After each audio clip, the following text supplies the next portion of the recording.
everybody. Welcome back to another That's So Fucked Up and Apostate Alex crossover. We don't know the name of our new segment yet because we're very indecisive.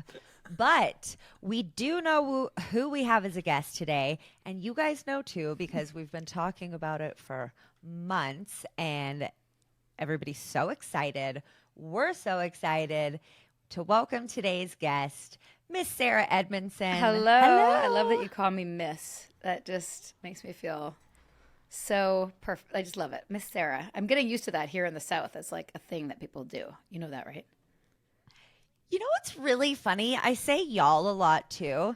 I've never been anywhere near anywhere in the South. So we can't get away with that in the British accent. Y'all is just not, no. Hey, y'all. I'm really struggling with it as a concept, just so you know, as a Canadian who's also British. I don't know if you know that, Alex. Did you know that? Oh, yeah. I had no idea. I'm actually British. No. Yeah, technically, I'm honorable also. Wow. It's kind of a bummer that you didn't get the accent. I could probably do it if everybody really wanted me to, but Alex would probably tell me that wasn't very good. It's better than Ash's English accent, I'm going to be honest. I tried yesterday. It did not go great. So I didn't say this, but we are your hosts. I'm Ashley Richards. Ashley Love Richards. That's my name now. I keep forgetting. And I'm Apostate Alex. And I'm the Honorable Sarah Edmonson. The Honorable Miss Sarah Edmonson. Although... Sorry, just to say, when I was in NXIVM, my full title, if you were to put it all together, which nobody ever did, but I just thought this was funny, the Honorable Senior Proctor, Sarah Juliet Shapiro Edmondson Ames. That's my full name. That's a mouthful. Yeah. Wait, so without the honorable, though, it's still a very long Senior name. Proctor. People call me Senior Proctor Edmondson. But if you throw in my middle names and my married name, that's a lot of names. I just like to... Did they call you SPE? They called me, what do they call me? Senior I honestly, the titles are a bit of a blur to me now. I kind of blocked that out because it's so embarrassing. See, they call me SPE sometimes, maybe, or SP. There's SPMV for Mark Vicente, SPE. Yeah, SPE. Isn't that funny? Senior Proctor. I think he was saying that was a suppressive, reference. Suppressive person, SP, that is, in Scientology. That is something that I was so keen to talk to you about, Sarah, Yeah. is the similarities between Scientology and NXIVM, because I have a list. Watching The Vow, there are so many particular words like suppressives and being a cause that is identical to Scientology. You know, when you're in Scientology, you talk about being at cause, being in control of your life, and suppressive people, SPs, suppressives. There's so many similarities. Yes. I actually have a list of the notes that I took when I watched Going Clear when I was first getting out of NXIVM, and I was like, oh my God. Taping everything, suppressives, retaining through fear, tech, drills, destroy enemies, make your life miserable if you leave. I mean, there's a whole list. Us versus them. Yeah. It's mad. Yeah. Sarah, you could have wrote an amazing bingo. So Alex and I were debating kind of what we were going to do today, and I have a kind of a general cult bingo, and then I was like, okay, well, what if I made one specific to NXIVM and one for Scientology, and you guys could do each other's? But I'm down for whatever. It just sounded pretty complex. Well, so we're gonna play. Well, first of all, if you guys are listening and you don't know who Sarah is, kind of wild, but where have you been? Yeah, but get out. We don't want you listening to our podcast if you don't even know who Sarah is. You're not a real person. You don't even know who Miss Sarah Edmondson is. I don't know what to say. She is NXIVM whistleblower. She worked with the FBI to take Keith Dirty Squirrel Raniere down because that's just what he looks like to me, just like a dirty squirrel. I feel like that's so descriptive. And that's the Scientology term. And he literally is a squirrel. Because in Scientology, a squirrel is someone who takes the Scientology tech and changes it, makes it their own, and then goes and delivers it as something else, which is exactly what Keith Raniere did. So he is literally a squirrel in Scientology terms. He is a squirrel, which I don't really like because I identify with squirrels as a person who likes to hoard snacks. So I like squirrels. Yeah, I'm people called me. People don't know this about me. I'm giving you your audience an inside look. Ooh, fun fact. my friends in high school called me Sneaky Sweet Treat Sarah, because I'd always be like on a hike, because we did a lot of outdoor stuff. I'd be like, I saved this chocolate bar from 3 days ago, and now I have it, and I like to share it too, but I like to be the one to have the rare sneaky sweet treat, we called it. So anyway, I'm like a squirrel. See, I'm the worst because I don't like to share. I'd be like, look what I have, suckers. You wouldn't be allowed in my cult. Okay, yeah. See, but he is a squirrel / troll / I mean, he's just kind of a big fat nerd. Like, he's just a nerd who figured out how to get the ladies. You know. I swear, all cult leaders are. None of them are super hot and suave. I feel like they're just really great at, mind fucking and making people. women feel special, which is a skill, I guess. Yeah. Anyway. And Sarah, you also wrote Scarred, which is about your time in NXIVM and your process getting out. You were also in The Vow on HBO. You're like, I know all the things I did, but I'm more it's nice telling to the refresh. audience. It's a recap. And she also has an amazing podcast called A Little Bit Culty with her husband, Nippy Ames, and they do awesome stuff. Yeah, she's got a cool sign. Yeah, I know. It's all right, guys, don't make me feel left out. I don't have a sign yet. Alex, I'll you get should one. get a sign. I'll get one. Time for a sign. You got to level up. So, Sarah, is there anything you want to add, or just like, should people just go listen to your shit? Yeah, go listen to my shit. Read I'm your hoping shit. by the time this episode drops that the other thing that's really cool that I'm excited about is that I did a TEDx talk recently. Well, in May. It hasn't come out on the TED site, which it should soon, like any minute, maybe even while we're on this call. But I've been saying that for 2 weeks. So I don't know. They're releasing them like in chunks. And I'm really excited about it because it's really not for necessarily your audience or my audience. It's for people who are like drinking a beer in the bar and they see a headline. They're like, oh, that crazy cult shit, that would never happen to me.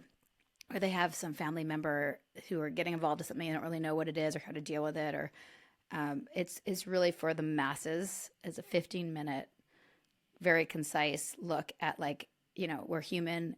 We're going to be on many of us are going to be on a journey to understand ourselves and to seek. How do you do that safely? And what are the red flags and what are the green flags? Because we have to learn cult literacy is the theme of my TEDx talk. So I'm very excited about it being out and sharing it. That's awesome. I love that. I can't wait to hear I'm it. so excited. Yeah, I'm so excited to watch. Thank you. Me too. I hope you like it. I think it's so important. I feel like Leslie Van Houten's recent release was such a big deal to me. She was one of the former, quote, Manson girls. I don't know if you guys know. She was in prison for 54 years for stabbing a dead or dying woman. And yes, she deserved to spend some time. She did a crime, a horrible one. But she was 19, constantly on LSD, and under the control of Charles Manson, arguably one of the most known cult leaders of this time. But, she kept she actually got paroled 5 times and had it overturned and served 54 years, which, I actually talked to Dr. Yanya Lalick about this, who I know you're friends with as well, Sarah. And she said this is a perfect example of why people need to understand coercive control.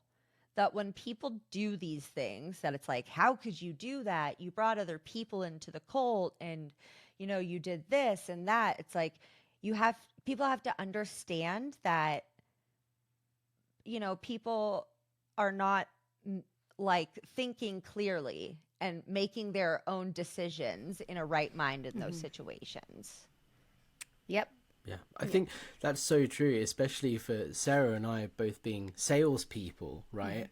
My job, I was director of public book sales, so my job was to get new people into Scientology. So, you know, if someone came up to me and said, oh, this is a cult, blah, blah, blah, you always had an answer. And the idea was, let's try and find out what's ruining this person's life so that I can present Scientology as a solution, because I genuinely wanted to help people and I genuinely believed that Scientology was the way to help people, and that's why I was doing it. So it all came from a good place, but when you come out you realize actually maybe it wasn't helpful and I was maybe under some sort of coercive control. What are your thoughts on that, Sarah, as a salesperson who's been through that? In terms of us, or in terms of the Manson case, or both? Both, I suppose. Yeah. I mean, all of these things that are happening in the news right now, even also, Cesar told you the Robitussin is messing with my mind. I have little access to names. The woman who is like the prepper Mormon, Ruby Frank. That too, although I have not deep dived and researched it, but the woman who, Lori Vallow, the Lori Vallow case, right? Like all of these cases, it's so, so nuanced. People are like, oh, you know, there's so much outrage, and there should be, because she did horrific things and clearly needs to serve time. And two things can exist at the same time. And you can look at it and go like, wow, what a great opportunity to understand how coercive control works. That a woman who really was probably a good woman at heart, I don't know her, I wasn't there, I don't live in her body, but followed the wrong people or person and had such a strong belief system that it completely destroyed her morality. Which is where I feel like, I don't know you, Alex, but I feel like, at least for me, I'll speak for myself, this did not destroy my morality. I never did anything illegal. I never did anything that would warrant jail time. I did unwittingly bring people in. I was the sales pipeline. I was like the direct line from Hollywood and Vancouver to Keith's warm little squirrel lap, you know, and didn't know that's what it was. I also truly believed, but my jail time is what I'm doing now. My amends in my cleanup is speaking as loudly as I can about what I've learned. That's how I feel like I need to clean up, you know, my mess. I don't need to go to jail because I didn't do anything illegal. Did I fuck up? Yes. Did I miss a lot of red flags? Absolutely. If I knew what I knew now, I probably would never have even signed up for the 5-day, let alone attended or stayed past all the red flags, right? I feel exactly the same. As you know, I'm responsible for getting a lot of people into Scientology, and now I'm in a position where I can help people get out of Scientology. And I feel like it's only right that I do try and do that to the best of my ability. And you know, there's a little bit of guilt in there, but mostly it's just doing the right thing. Yes. Like, it just feels like that's what I should do. And you know, if I have the opportunity to speak out, talk on YouTube, on podcasts and so on, and help other people understand what happened to them, of course I'm going to do that. That's just the right thing to do, you know? Yeah. I have a couple friends in Vancouver who are actors who are still in Scientology. And I'm still trying to figure out how to but the thing is, I don't know them well enough to be like, hey dude. Well, if they're in Vancouver, there are two people that I actually just recently introduced to YouTube. So Gabrielle Toth, who used to be the executive director of the Church of Scientology Vancouver, she started a YouTube channel called Escaping the Cultiverse A. And then another guy called Jeff Beaumont, who was in the PR kind of OSA division of Scientology, again in Vancouver. Though they've just started speaking out and sharing their stories. So maybe I'll send you a link to their channels, because sometimes just hearing like a familiar name that they might know, or someone from the same area, because otherwise we're just apostates, right? Exactly. Well, literally. Hey, question for you: do you ever feel like sometimes, because I know that some of the tenets of Scientology and NXIVM are so similar, especially about taking responsibility, sometimes do you ever feel on the cleaning up the mess side that you're taking too much responsibility for things that aren't your responsibility because of the training? All the time. It's so hard to sit back sometimes and relax. Firstly, like I always have to be working and have to be effective and efficient, and like it's really hard to sit still. Yeah. And then secondly, it's like Scientology helped me realize how able I am as a person, Yeah.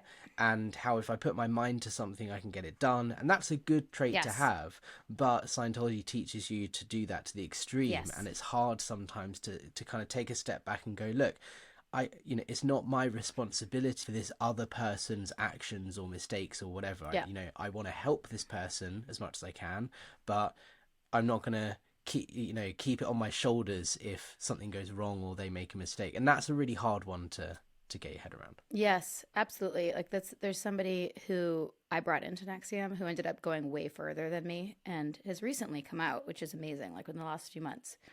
If you're a NXIVM nerd, you'll know who this person is, but I'm just trying to like leave her name out of the media for her own recovery's sake. But I was very like, I just obsessed, I still am. Like I still want to have closure with her and make sure she's okay and get her back on her feet. But like obsessing about her getting out for the past 6 years. And a lot of people were like, Sarah, like she's a big girl. She also, she made her own decisions. You didn't move to Albany. You didn't join the inner harem circle.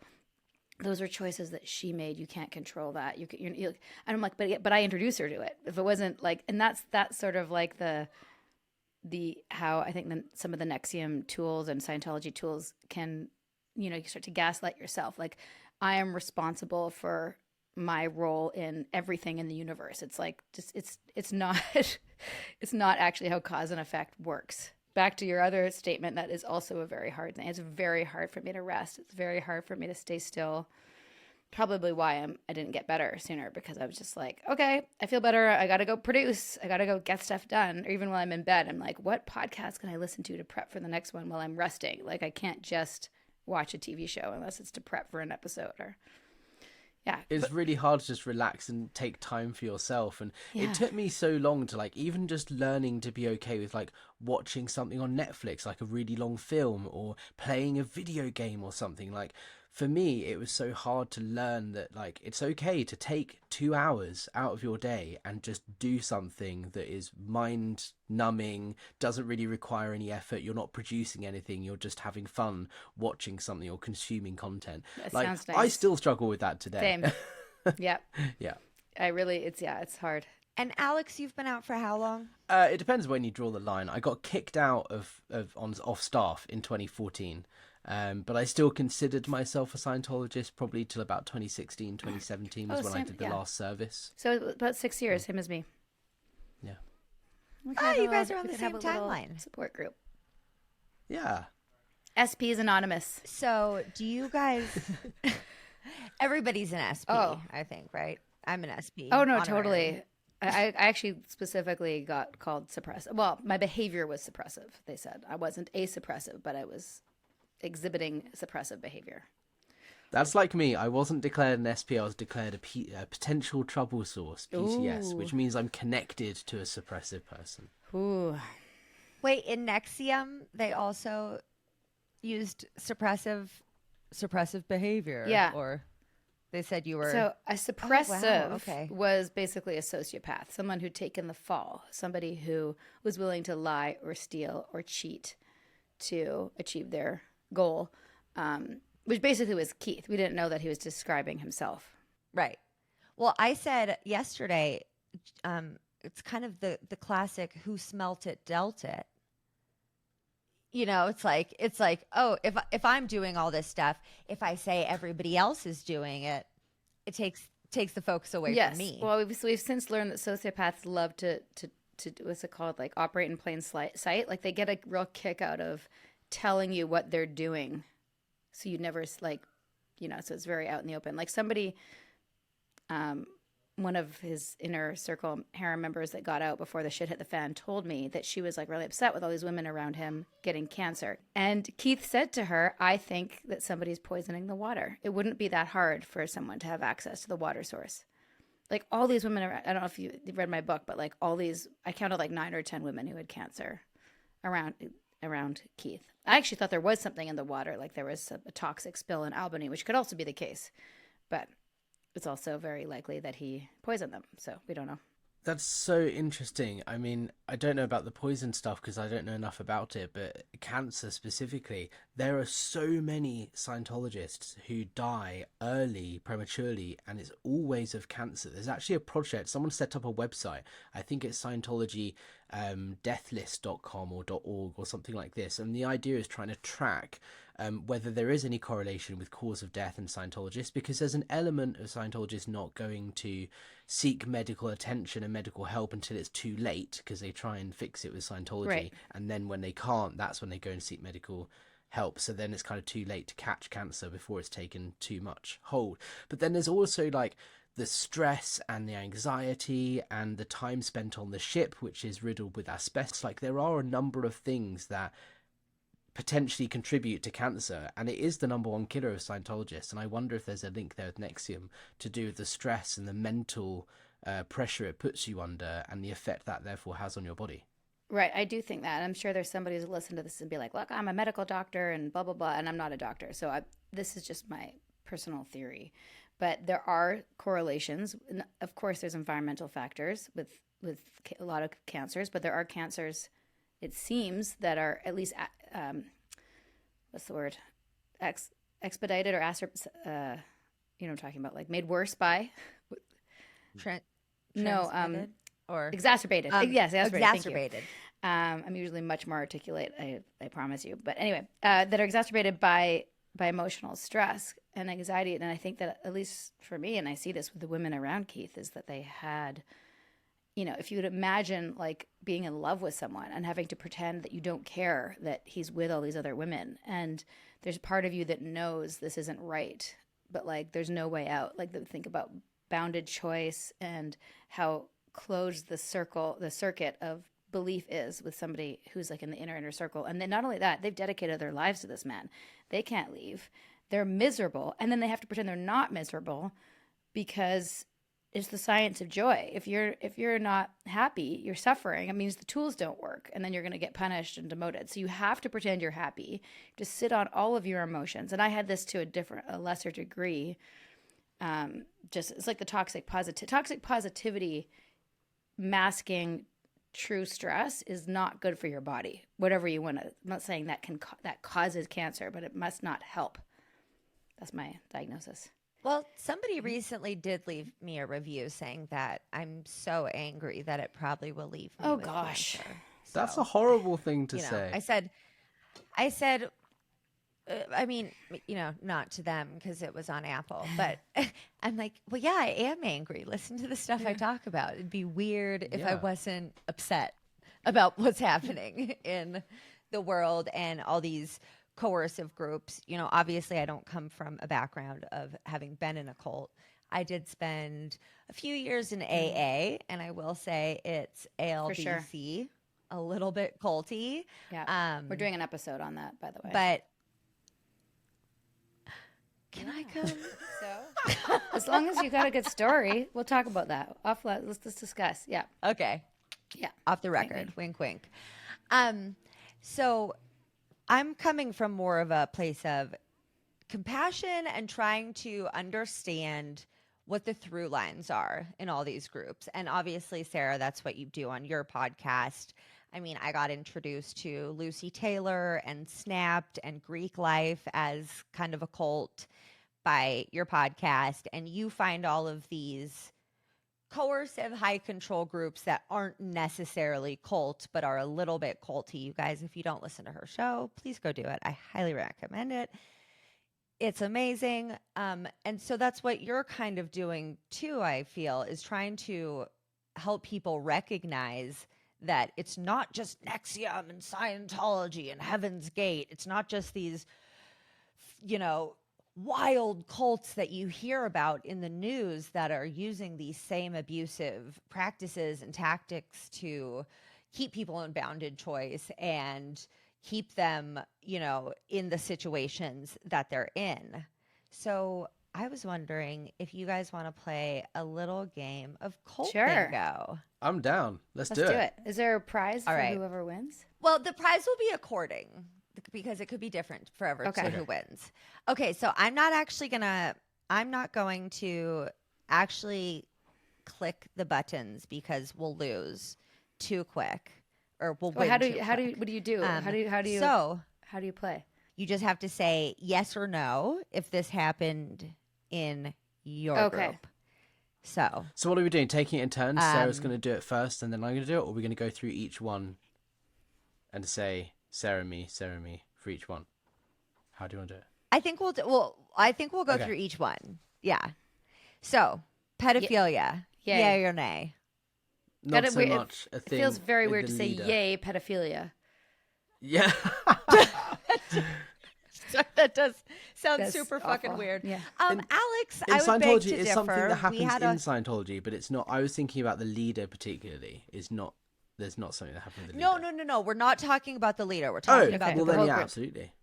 So as far as we know, it's just yeah. Keith. But Okay. yes, pedophile.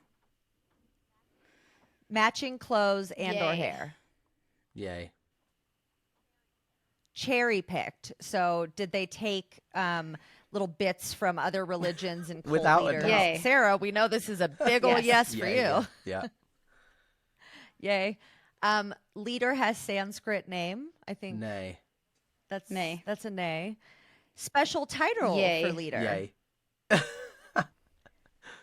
Designated Yay. hierarchy. Very much so. Yay. Leader is some form of incarnation of God or Yay. Jesus. Yay, but you don't find out until later. You don't find out till you get to the very highest levels Yeah. of Scientology that LRH believes. It's a fucking Oh, yeah, major for bait sure. and switch. Ugh. Books, TV, etc. about abusive Yes. members. Yay. Yay, yeah. Separation of family members within. Yes. Yay. Leader dictates members' romantic Yay. relationships. Yeah. Busy Yay. bees. Oh, you guys yeah. both talked about this.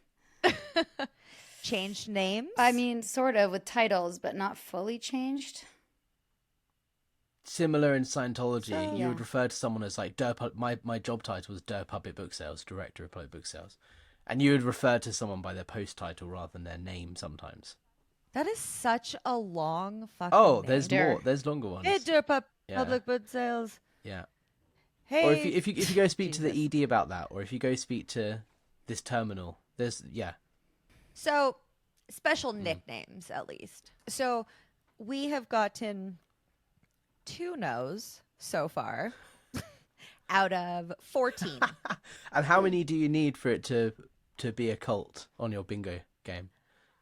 Only 5. That's why I'm not actually pressing So the we're like buttons. But I'll show you almost guys the 3 buttons times. after to show what We're happens. almost triple into it. Wow. Yeah. Compound. Sort of. There wasn't like a designated compound, but the way people live close to each other, it wasn't like a real compound, like with cement and a gate, and they're all together, but they were all in a very close vicinity in a community. Pseudo compound, say. And in Scientology, there's literally walls with wire fences. Yes. Without a doubt. And the hole and so on. Ugh.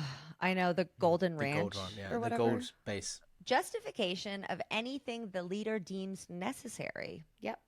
Yeah. Yay. If your stats are high, you've got ethics protection. Relinquished money Yay. and possessions. Medicine not allowed. It was discouraged in certain Same in cases. Scientology. Yeah. It depends how close to Keith you were. Like the people that were dealing with cancer were given these things called the doo-doo balls from like some Tibetan monk that look like these little brown balls. I don't know what I don't know what they were doing. Yeah, they were definitely doing alternative things. Yeah. Wow. No, I know. go see a doctor if know. you have cancer. Please, you guys. Western medicine it's come a long way. It's good stuff. Sex only with Yep. the leader. Not so much in Scientology. Yeah, what was Scientology? How is sex handled in Scientology? So there's 2 different levels of people in Scientology. So if you're a member of the public, there's not really too many rules. As they look down on homosexuality and LGBTQ plus rights. But other than that, as long as you're faithful and you have one partner, then you're pretty good to go. But if you're in the C organization, so you're dedicated your life to working for the church full time, then it's really strict. No sex outside marriage, nothing other than like normal plain missionary sex with no like anything else is considered out ethics, and you have to confess everything in in auditing sessions and So explain. no other positions allowed? Generally not, no. Because you'd have to report that because it's out ethics, it's out 2D. 2D is the second dynamic. Missionary. I totally only. picture That is somebody being Scientology's audited and be motto. like, yeah, we had sex doggy style last night. Honestly, that's the sort of thing that you're not supposed Really? to do. It's more like, Oh. if you're in the Sea organization, it's Yeah. plain, boring, vanilla missionary sex only. I wonder why. Because you're kind of like a Scientology nun. Yeah, priest, because right? you're meant to be the highest, most ethical people on the planet, and anything that's not considered normal is an aberration, and that's not great. I have a problem with this. because yelling at ashtrays it's and super the normal. stuff that happens in That's Scientology. totally normal. Yeah, of so course. normal. Oh man.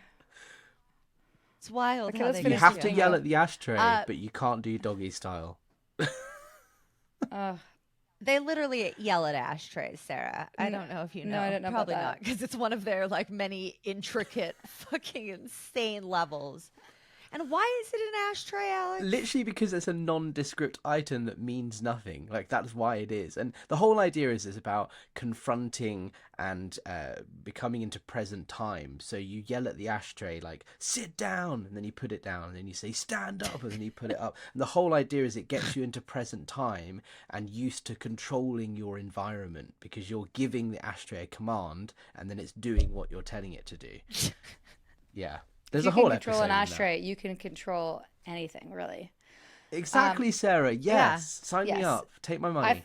If it makes you feel better, we used to do this thing with a rock on a chair where we would stare at it until we could bring up a feeling of magnificence, like how magnificent this rock was and how it had all the, like, it represented like all of mankind and the magnificence of humanity and time and space. And so you just have to stare at this rock on a chair, which, by the way, in the original video, the chair was like, had this 90s kind of upholstery on it, like this multicolored. And it was like, I'd get so distracted by the upholstery and I'd go on tangents in my mind, squirrel mind.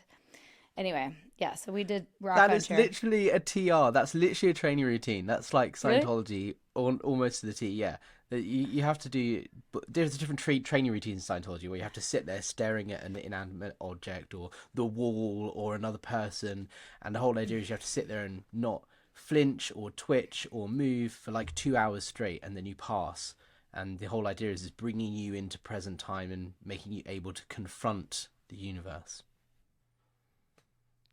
Sarah, did you ever struggle with finding the magnificence in the rock? Sometimes. But what I would do is I did, because I was an actor, I did substitution. So in my head, I'd be thinking about things I did find magnificent, like a baby or a beautiful view, or like things that would make me, have an emotion of like magnificent joy, which I could probably still do. It was a great tool to have as an actor, to be like, oh my God, how magnificent is it that like here we are, all these people around the world, having this incredible conversation that's so changing human. Like I could do it to anything, right? Like if you really think about it, it's just like you're overlaying your own whatever on the inanimate object. It's similar in Scientology. We Right. talked earlier about suppressing emotions and fake happiness and being ecstatic all the time. Like in Scientology, it's all about that. And as much as it takes it to the extreme and therefore has a negative impact, there are circumstances in which it is sometimes good to be able to like park your feelings and kind of just get on with the day, leave your shit at home and then focus on the work day or whatever.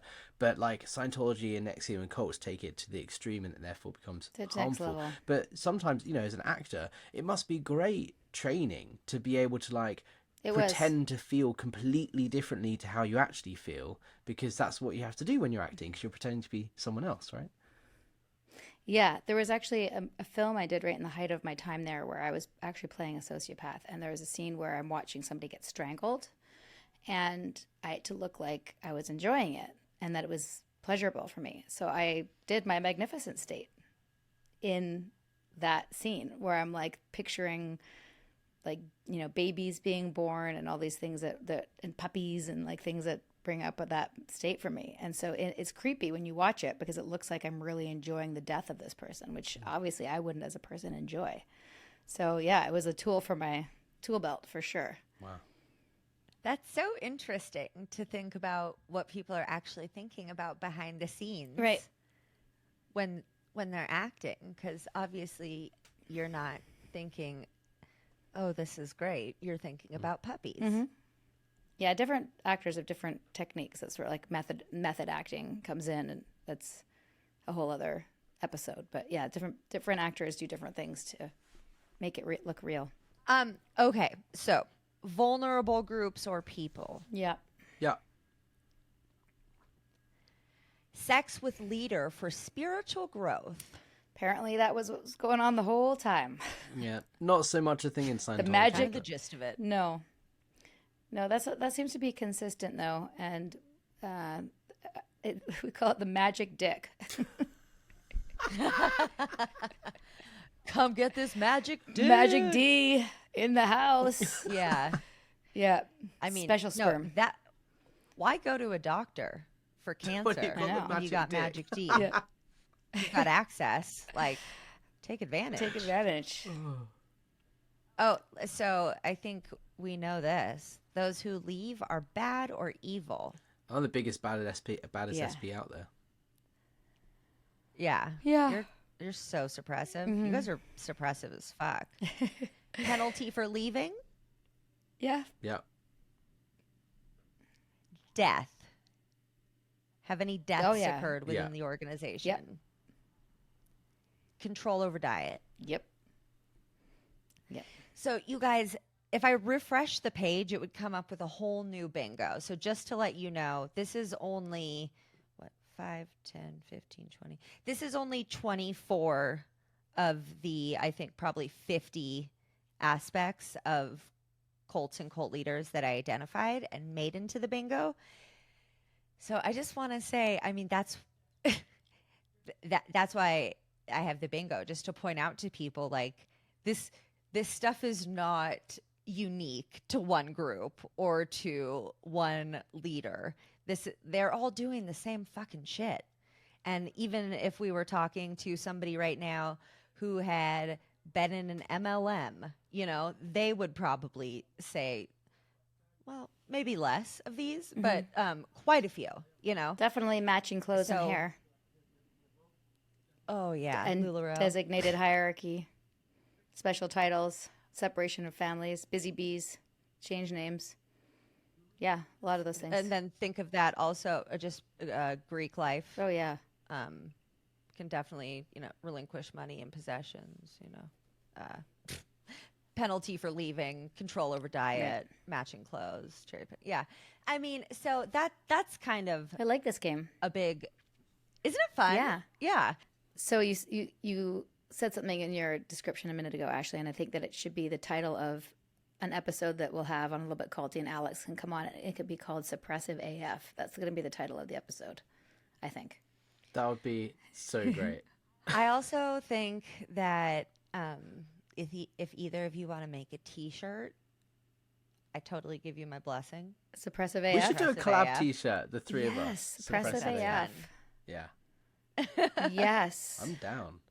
I'm going to write that. Is make a there note. so Sarah and Alex are both very busy bees, And they're we're out in the suppressive world. AF. They're suppressive, they're busy, they're out in the world making change and talking about cults and helping people get out of them. Do you guys have anything that you think we didn't touch on that is super Oh, awesome so or much. important? Like, I feel like we could record for like 10 hours and still have more to talk Well, about. in the 4 minutes you have left, do you have any? Because since I'll have you on and ask you questions about Scientology, do you have any questions for me? I mean, not at this state. I think it was really good to talk about the whole. I'd love to talk to you more about the sales stuff as well, right? And how, because you and I are both in sales roles, we're responsible for getting people in. So I would love to explore how that journey was for you in your mind from going from one of those like championing NXIVM people to now championing against NXIVM. Like, can you summarize that briefly and what that journey's been like for you? Or is that too much of a big kettle of fish to open at the end?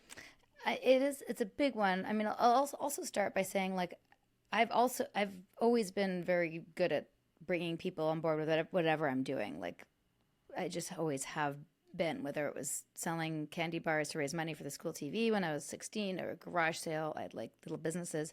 But when it came to this, even at first, like, I wanted to share it with people.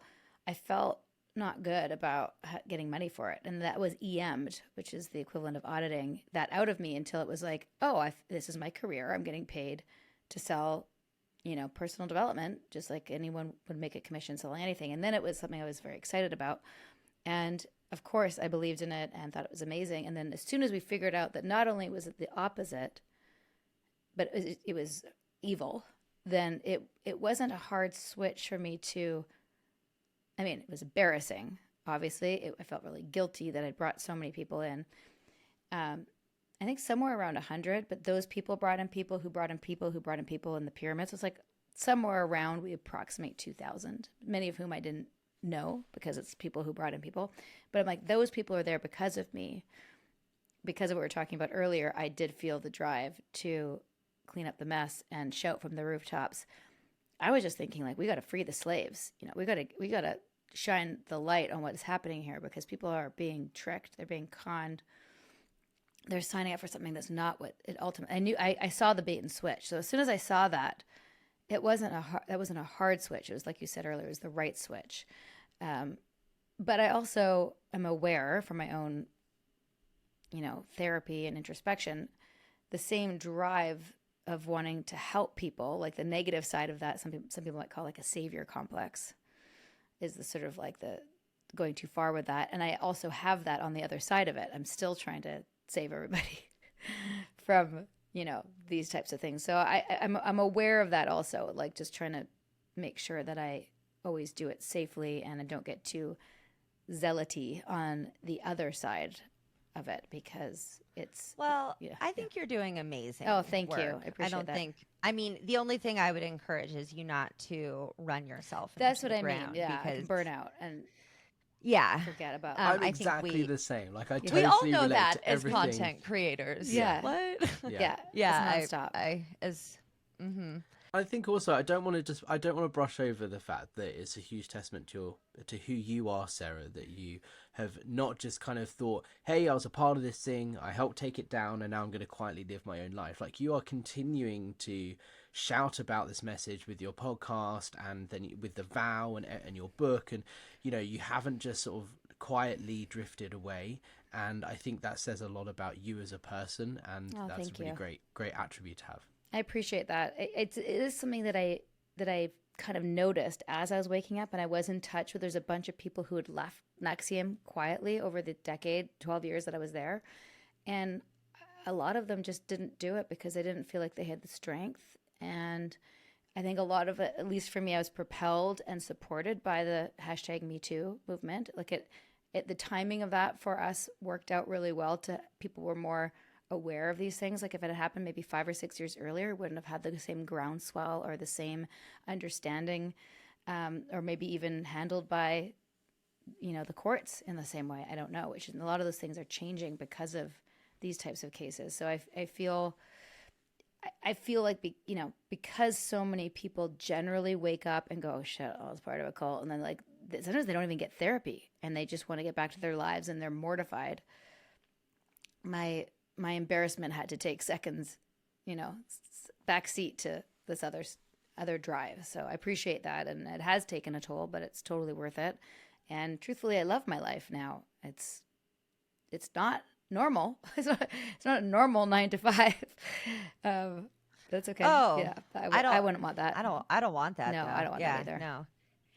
And actually, I think just one thing I want to close on is that I, so commend and I'm so inspired by the work that you guys do. I wouldn't be doing what I was doing if it weren't for you guys and other people like you doing what you're doing.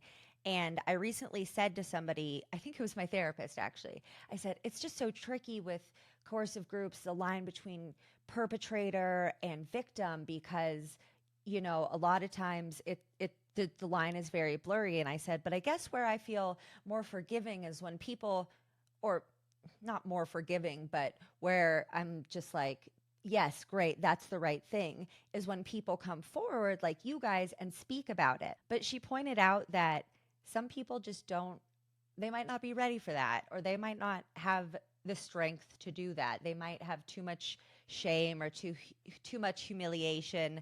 So I guess the message I'm kind of wanting to say is, if people do come out and they don't use their experience necessarily to help others, I don't want that to be seen as a bad thing, right? Because some people just, I think, don't have the capability. They don't. I mean, I've had my own experiences with assault, and I'm sure I could say some things that would be helpful, and I'm just not ready to do that personally. Yeah. I'm not ready for what the public will maybe have to say. No, about it's a really, that. really good point. And actually, Nippy and I talk a lot about that.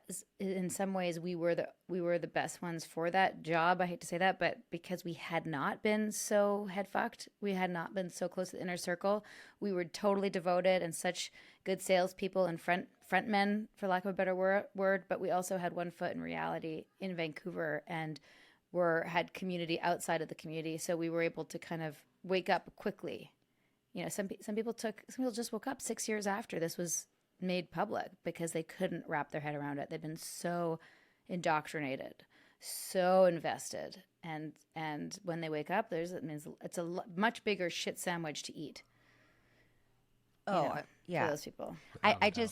I would like to encourage all the viewers and listeners to just, you know, really try to have compassion for people who are in these groups and who are leaving these groups, because nobody signs up for a fucking cult. That just doesn't happen. No. Nobody thinks, I want to go into this to have my life ruined and to bring other people into it as well. It's you know, like both of you thought, like, we're doing really helpful work here. We're really helping people. Indeed.